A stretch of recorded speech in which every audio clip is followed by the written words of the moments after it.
Fish on the pinhead. Fish on the pinhead. I got no. Come here. Come here. Oh, pinhead in his jaw. Going along there at like 2.6 miles an hour. I hope he's still there. Oh yeah. Oh yeah, baby. All right. I love power trolling. Oh my gosh.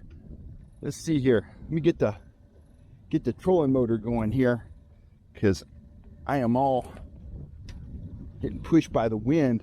That fish was back 200 feet at about 2.6, 2.7 miles an hour. He's coming right along now. He doesn't feel huge, but what a tremendous strike. Of course, I was going that fast. Rapals and the bigger stuff hadn't been working today, so I put on a pinhead and I was power trolling with that, which is a very compact spoon, and wham, right back in this cove here. He just slammed it. Luckily, I'm only running one rod, so I can maneuver back in these smaller areas. He's getting real close, about 8-10 feet away, I think. Let me make a quick adjustment here on the trolling motor. My trolling motor's my means of steering right now. Oh, there he is. I see him. It's hard to land him by yourself.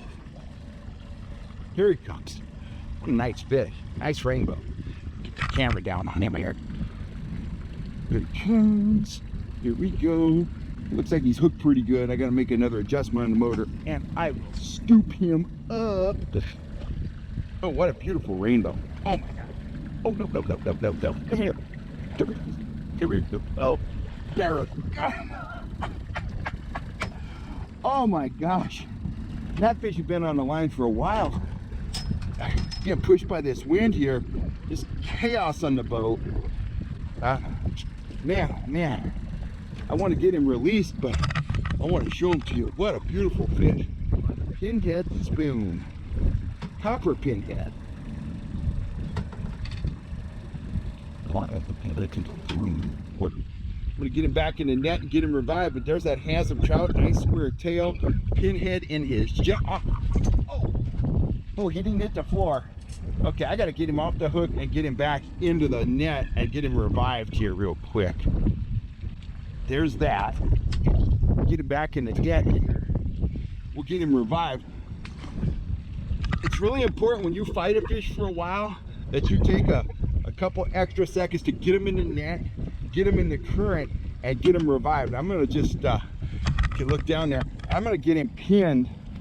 I'm gonna get him pinned right against that ladder on the back of my boat with the current going in his mouth, and he'll tell me when it's time to go. He will get active. He's starting to get upright right now, and when he regains his strength, we'll get him on his way.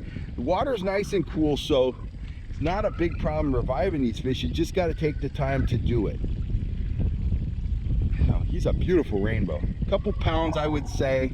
Just a really nice fish. Hope he's getting ready. There he goes. He's on his way. Awesome. Well, there you have it, guys. Another awesome rainbow on a pinhead spoon.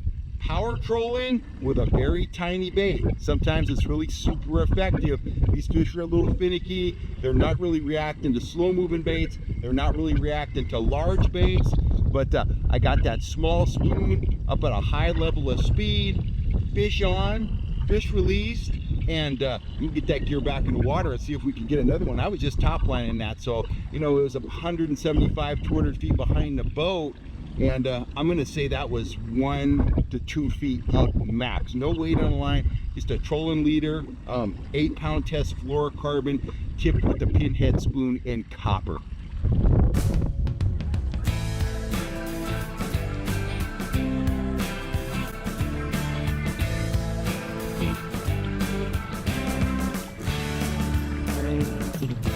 Howdy guys, Kellogg here. Welcome back to the channel. That trout you just saw me catch, I was trolling about 2.7 miles an hour with a little tiny pinhead spoon, just like that one, copper colored, maybe 2 feet deep, 175 feet or so behind the boat, and that big beautiful rainbow just absolutely slammed that spoon.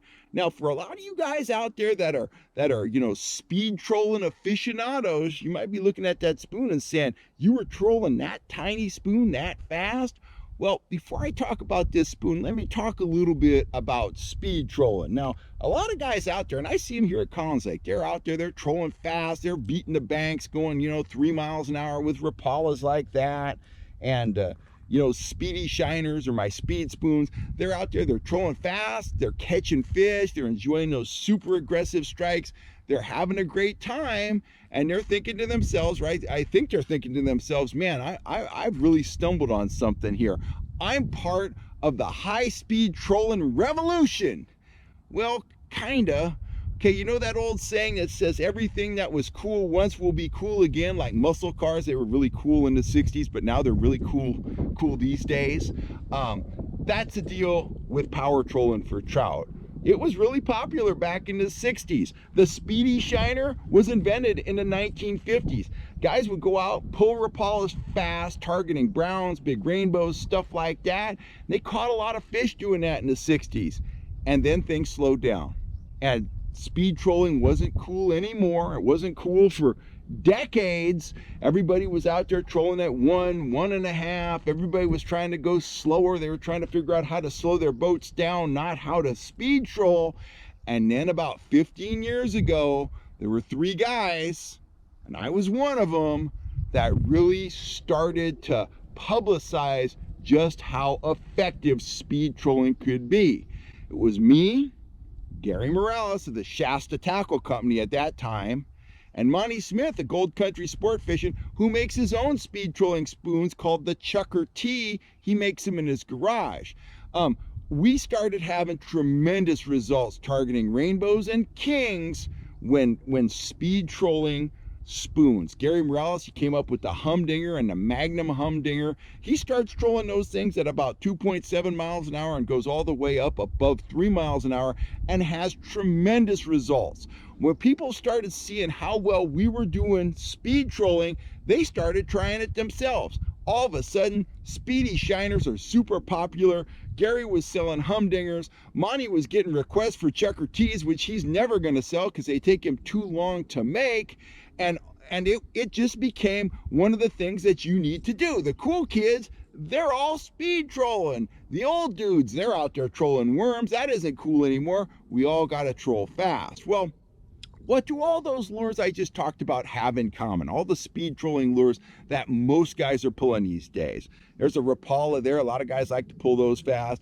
There's my speed spoon, very similar to a speedy shiner. Here's a big old jointed Rapala right there, the kind you pull, fast up in the Sierras, a rainbow pattern with the joint in it. What do they all have in common? Well, look at them.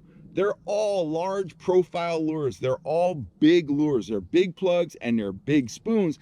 And that's great if the fish are super aggressive, if they want to chase, if they're looking for a big meal. Those types of lures work.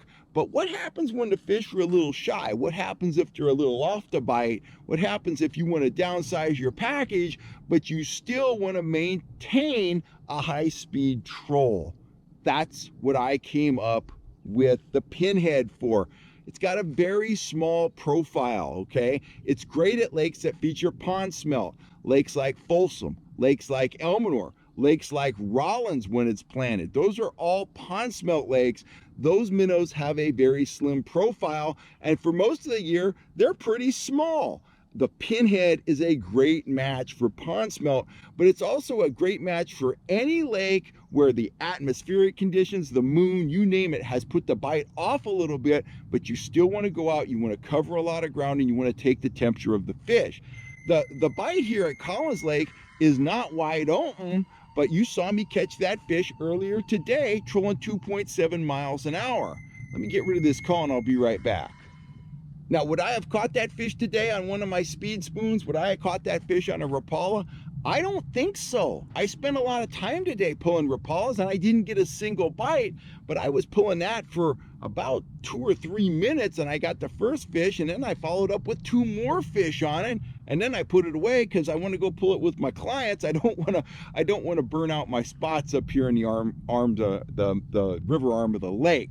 So the other thing that's unique about the pinhead is while it works very well trolled at high speeds up to and beyond 3 miles an hour, it also works well at low speeds, and that makes it an extremely versatile spoon.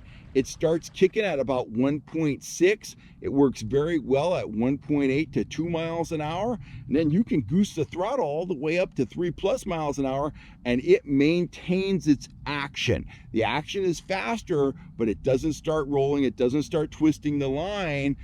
It has a very crisp kick, and it's heavy enough. You can see there it's fairly thick that you can also cast it from the bank. You can cast and retrieve it at reservoirs, high mountain lakes, even in streams.